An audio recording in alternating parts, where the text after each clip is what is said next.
Hello friends, good morning. 5 class में आपका स्वागत है। तो आज जो है वो 5 जून है, विश्व पर्यावरण दिवस है। तो आपको पर्यावरण दिवस की हार्दिक शुभकामना। और आप जो है वो अपने आसपास पर्यावरण को स्वच्छ और सुरक्षित रखें और स्वच्छता को अपनाएं। आज का जो टॉपिक रहेगा हमारा वो रहेगा परसेंटेज। आज जो है वो हम परसेंटेज के बारे में बेसिक से स्टार्ट करते हैं और परसेंटेज के बारे में एग्जाम में जो भी क्वेश्चन बनता है उसको सोल्व करेंगे। जैसे पहले मैंने लिखा है भिन्न गुना 100 इज इक्वल टू परसेंटेज। अब इसका मतलब क्या होता है? जैसे भिन्न रूप में कोई भी संख्या लिखी है, जैसे मैंने लिख दिया 2/5। अगर मैं इसका 100 के साथ मल्टीप्लाई कराऊं तो मेरा जो आंसर आएगा वो परसेंटेज में आएगा। जैसे मैंने यहाँ जो है 5 के टेबल से काटा, कितनी बार काटा? 2 बार। ये आ गया 20। तो 20 इंटू 2 किया, कितना है? 40। तो ये हमारा हो गया 40%। हमारा आंसर कितना है? 40%। तो अगर आप कोई भी भिन्न रूप में संख्या लिखी है, अगर इसका 100 के साथ मल्टीप्लाई कराओगे तो संख्या जो बनेगी वो परसेंटेज, जो आंसर जो आएगा हमारा वो परसेंटेज में आएगा। अगर मैं परसेंटेज से वापस अगर भिन्न रूप में संख्या को कन्वर्ट करना चाहूं तो कैसे करूंगा कि परसेंटेज का मतलब क्या होता है? पर का मतलब होता है प्रति और सेंट का मतलब होता है 100। तो परसेंटेज जहां भी लिखा है वहां आप क्या लिख सकते हैं? परसेंट का मतलब होता है प्रति, तो प्रति ये लिख दिया मैंने, और सेंट का मतलब होता है 100। तो आप जहां भी परसेंटेज का जो साइन है वहां पे 1/100 लिख सकते हैं। जैसे आप मैं इसको वापस कन्वर्ट करके भिन्न रूप में बनाना चाहूं तो कैसे बनाऊंगा? हमारी संख्या जो आएगी, ये सेकंड स्टेप जो मैंने लिखा है ये, तो अब भिन्न रूप में संख्या कैसे कन्वर्ट होगी? जैसे मैंने यहाँ पे लिख दिया 40%। अब परसेंटेज का मतलब होता है 1/100, अभी मैंने बताया। तो अगर ये हमारा आंसर कितना होगा? 40 इंटू 1 किया तो 40, ये कितना हो गया? 100। 1 0 से 1 0 कट गया, तो हमारे पास कितना है? 4/10। और काटूंगा मैं 2 बार कटेगा, ये कितनी बार कटेगा? 5 बार। तो हमारे पास फ्रैक्शन रूप वापस आ गया 2/5।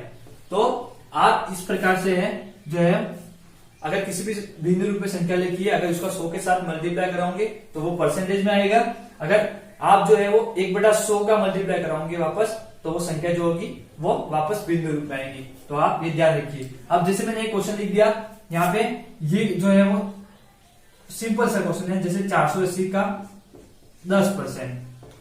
अब यहाँ पे का मतलब होता है मल्टीप्लाई।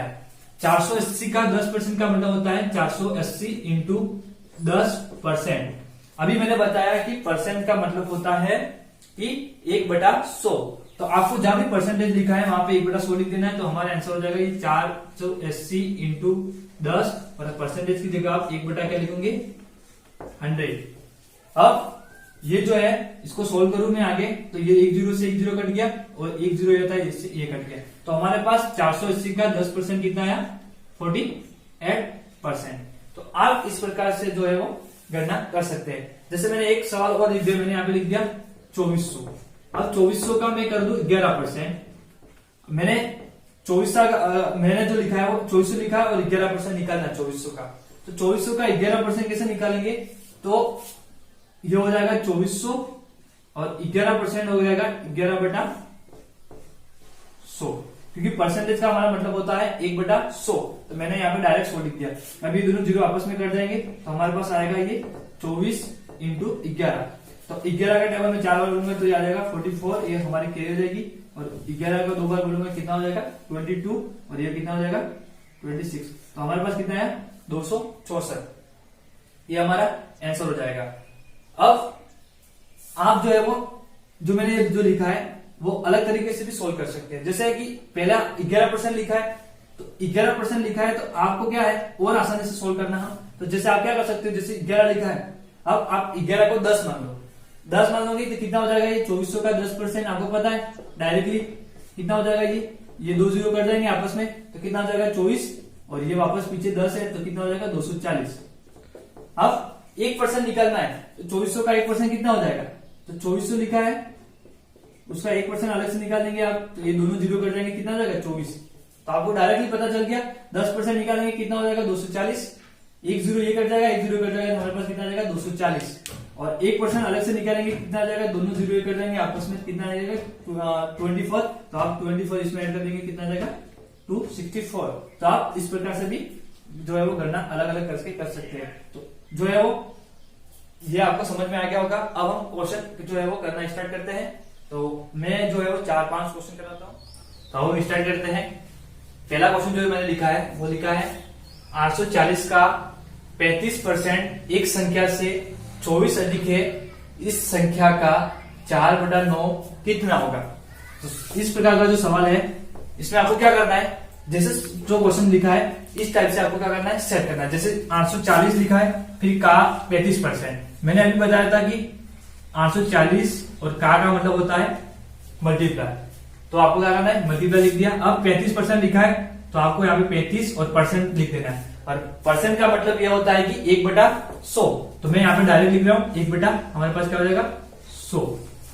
अब क्या कह रहा है, एक संख्या से, अब हमको पता नहीं कि वो संख्या कौन सी है, तो एक संख्या, तो हमने मान लिया कि संख्या वो x है। ठीक, क्या कह रहा है, उस संख्या से क्या 24 अधिक है। तो मैंने वो संख्या मान ली कि वो x है और वो संख्या जो है उससे कितना अधिक है, 24 अधिक है। तो यहाँ पे लिख दिया मैंने 24 अधिक है। अगर कहा होता कि 24 कम है तो यहाँ पे माइनस लगाना पड़ता। अगर 24 ज्यादा है का है, अधिक है का है, तो आपको प्लस करना है। फिर क्या कह रहा है, इस संख्या का 4/9 कितना होगा। तो सबसे पहले यहाँ पे जो मैंने x जो माना है वो ज्ञात करना पड़ेगा। तो आप जो है वो एक तरह की इक्वेशन बन गई, आप इसको सोल्व कीजिए। तो सबसे पहले क्या करना है, ये 0 से 0 कट जाएगा।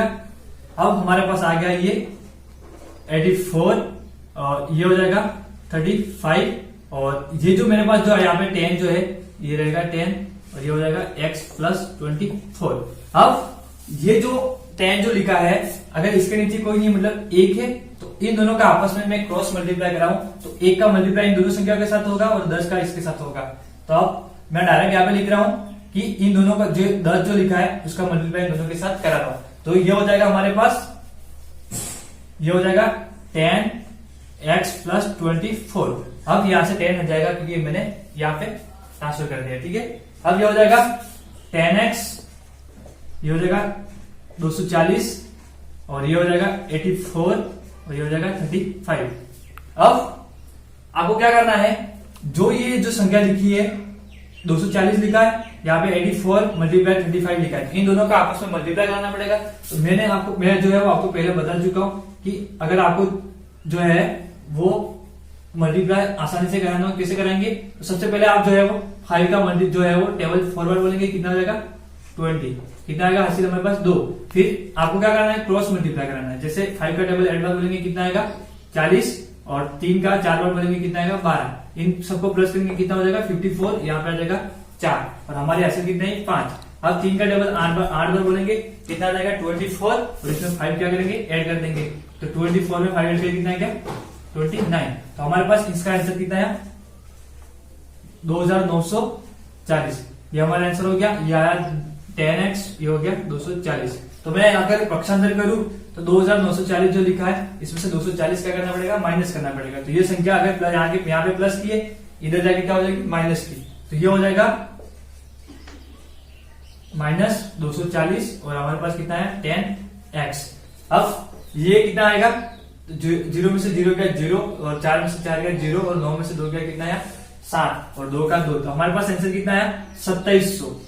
कितना है 2700 और एक इसके बराबर है 10x के बराबर। तो ये एक 0 से 1 0 कट जाएगा, तो हमारे पास कितना है x का मान 270। अब ये x का मान जो आया वो संख्या निकल के आएगी, जो हमें संख्या मानी थी वो कितनी होगी 270। अब क्या कह रहा है, इस संख्या का जो हमारी जो संख्या निकल के आई है, संख्या का वापस आ रहा है, इसका मतलब मल्टीप्लाई और 4/9 कितना होगा। तो 270 का आपको क्या करना है, का लिखा है तो 4/9 निकालना है। तो कितना हो जाएगा, तो ये आ जाएगा 3 के टेबल से कटेगा 9 के टेबल से कटेगा, कितनी बार जाएगा 3 बार, कितना आया ठीक है 30 9, ठीक है 9 बटा 327, 3 बार गया और ये 0 का 0। अब 30 का मल्टीप्लाई 4 से कराएंगे तो कितना आ जाएगा 120। तो ये हमारा इसका आंसर हो गया। तो जो है वो आप इस टाइप से, ये क्वेश्चन जो है वो एग्जाम में जो होता है इस टाइप का बना हुआ है। तो मैंने जो क्वेश्चन लिखा है वो आपको बताने के लिए लिखा है कि इस टाइप का क्वेश्चन बनता है। जैसे यहाँ पे लिखा है, अब क्वेश्चन जो 2 लिखा है वो भी इस टाइप का जो क्वेश्चन जो है वो भी एग्जाम में आया हुआ है। जैसे यहाँ पे लिखा है कि एक भिन्न के हर में 12% की कमी व अंश में 10% की वृद्धि करने पर नया भिन्न 15/4 बनता है, तो पुराना भिन्न क्या कीजिए। अब ये इस क्वेश्चन में आपको क्या करना है, अगर आप जो है वो परसेंटेज की गणना करते हैं तो हमेशा जो है वो 100 मान के करते हैं, तो आपको 100 में से घटाना पड़ेगा। जैसे कि मैंने कोई भी भिन्न संख्या, आपको पता है कि जिसको हम अंश बटा हर में लिखते हैं वो क्या कहलाती है, भिन्न संख्या कहलाती है। तो जैसे कि मैंने कोई भी मान लिया, जैसे a और b हमारे पास क्या है, दो भिन्न है। अब भिन्न की बात कर रहा है, इसलिए मैंने a और जो लिखा है a बटा b जो लिखा है वो भिन्न रूप में लिखा है। अब क्या कर रहा है कि हर में 12% की कमी करनी है, तो पहले यहाँ पे हर दिया हुआ है, तो हर में हम 12% कमी करेंगे तो कितना हो जाएगा, 100 में से 12% घटा देंगे तो कितना हो जाएगा 88। तो आपके पास आ जाएगा 88। अब ऊपर क्या कह रहा है कि हर में अंश में, ठीक है, ये हर की बात थी। अब अंश में क्या कर रहा है, 10% की वृद्धि कह रहा है, तो आपको 100 में क्या करना है, 10 ऐड करना है, कितना हो जाएगा 110%। तो हमारा हो जाएगा 110%। अब क्या कह रहा है कि वृद्धि करने पर क्या हो रहा है कि नया भिन्न जो बन के आ रहा है वो कितना आ रहा है, 15/4। तो आपको लिख देना है यहाँ पे 15/4। तो आपको a और b जो पुराना भिन्न जो है वो ज्ञात करना है। तो अब a और b का मान ज्ञात करेंगे तो हमारे पास क्या आ जाएगा, पुराना भिन्न। तो अब इसको कैसे सोल्व करेंगे, वही वापस करेंगे, यहाँ पे जो है वो क्रॉस मल्टीप्लाई करेंगे, जो 4 का मल्टीप्लाई इससे होगा और इसका इससे होगा। लेकिन मैं 88 का जो है वो 15 जो लिखा है उससे करा रहा हूँ, और 110 जो 110 जो लिखा है उसका 4 से करा रहा हूँ। तो ये कितना हो जाएगा, मैं यहाँ पे सोल्व कर रहा हूँ, ये हो जाएगा a बटा b और ये हो जाएगा 15/4, और ये जो लिखा है 88 ये इसके ऊपर चला जाएगा, ठीक है, अंश में, तो कितना हो जाएगा 88 और ये कितना हो जाएगा 110। अब यहाँ पे दोनों तरफ परसेंटेज है, तो परसेंटेज से परसेंटेज जो लिखा है मैंने काट दिया, क्योंकि परसेंटेज का मतलब होता है 1/100 1/100, तो दोनों आपस में क्या कर जाएंगे, कट जाएंगे। तो ये मैंने परसेंटेज का जो साइन जो है यहाँ से हटा दिया। अब हमारे पास जो है ये कटेगा, कितनी बार कटेगा, 11 के टेबल से 8 बार, और ये कितनी बार कटेगा, 10 बार। अब हमारे पास आंसर जो आया वो और कटेगा, कितनी बार कटेगा, ये कटेगा 4 बार 2 के टेबल से, और ये कितनी बार कटेगा 5 बार। तो आंसर आया हमारे पास 13/4 मल्टीप्लाई 4/5। अब ये और कटेगा तो कितनी बार कटेगा, 3 बार, और ये कितनी बार कटेगा, 1 बार, दोनों तरफ 1 बार। तो हमारा आंसर जो आया वो आया a बटा b इज इक्वल टू 3 बटा जो है 1। अब a का मान हमारे पास कितना मिल गया, 3, और b का मान कितना मिल गया, 1। तो हमारा फ्रैक्शन रूप कितना आया, जो पुराना फ्रैक्शन रूप 3/1, ये हमारा आंसर हो जाएगा। तो आप इस प्रकार से जो इस प्रकार से जो है वो क्वेश्चन सोल्व कर सकते हैं। तो ये तरीका जो है वो आप ध्यान रखिए। तो जो है एग्जाम में अगर ये क्वेश्चन आ जाए, ठीक है, इस टाइप से, अगर कोई भी मान दिया हुआ घटा दे, अगर दोनों तरफ यूं कहा होता कि दोनों तरफ जो है वो कमी की जाती है अंश और हर में, तो आपको घटाना है 100 में से, अगर वृद्धि कहा है तो आपको वृद्धि करना है, ये ध्यान रखना है। तो हमारा जो तीसरा क्वेश्चन जो लिखा है मैंने, वो लिखा है कि एक चुनाव में 2 उम्मीदवार थे, उम्मीदवार ए ने 45% वोट प्राप्त किए, यदि बी को मिले वोट की संख्या 4400 है तो ए को कितने वोट मिले। अब इस टाइप से जो क्वेश्चन जो होता है उसको जो है वो सोल्व करने के लिए आपको क्या करना है कि अगर एक का दिया हुआ है और एक का नहीं दिया हुआ है, तो आपको क्या करना है कि जैसे यहाँ में जो लिखा है ए ने 45% वोट प्राप्त किए, अगर हम जो कोई भी गणना करते हैं तो हमेशा 100 मान के करते हैं। तो ए और बी जो अगर मैं यहाँ पे लिख दूं, ए और बी जो है उसके वोटों की संख्या कितनी है, 100% है, ठीक है। अब ए ने कितने प्राप्त किए, मैंने यहाँ पे लिख दिया ए, और यहाँ पे मैंने लिख दिया बी। तो ए ने 45% प्राप्त किया, तो बी ने कितना किया होगा, 55%, ये हो गया 55%। अब क्या कह रहे हैं कि जो बी को मिले वोट की संख्या, तो बी ने जो है वो परसेंटेज में कितना प्राप्त किया, 55%, और वोटों की संख्या कितनी है, 4400। तो ये 55% जो है वो 4400 के बराबर है। तो हमारे पास क्या हो जाएगा, ये 55% जो है वो किसके बराबर है, 4400 के बराबर। तो क्या हो जाएगा कि 55% जो है वो हमारा 4400 के बराबर है। तो आप क्या करेंगे कि 55% जो है वो हर में रखेंगे, और जो ओरिजिनल में जो मान दिया हुआ है, वोट मिले हैं, वो उसको ऊपर रखेंगे। तो ये बात जो है वो आप ध्यान रखिए, हमेशा जो क्वेश्चन सोल्व करते हैं, अगर 1% का मान निकालना हो तो आपको यही तरीका अपनाना है। तो हमारे पास 55% जो है वो किसके बराबर हो जाएगा, 4400 के बराबर। अब आपको क्या करना है कि ए को कितने वोट मिले, अगर पूछा होता है कि कुल वोट की संख्या कितनी होती है तो आपको यहाँ पे 100 का मल्टीप्लाई कराना पड़ता है, क्योंकि 100% आता है हमारे पास आंसर। लेकिन यहाँ पे क्या कह रहा है कि ए के वोट की संख्या करो तो आपको यहाँ पे 40 जो लिखा है 5 का मल्टीप्लाई करना पड़ेगा। तो क्या हो जाएगा, ये कटेगा, ठीक है, 11 के टेबल से कटेगा, कितनी बार जाएगा, 4 बार, ये आ जाएगा 400, ये आ जाएगा 5। अब ये कटेगा, ठीक है, 9 बार, तो हमारे पास आंसर कितना आ जाएगा, 3600। तो हमारे पास आंसर कितना है, 3600। तो ए को मिले जो वोट की संख्या कितनी होगी, 3600। तो हमारा ये क्या आ जाएगा, आंसर हो जाएगा।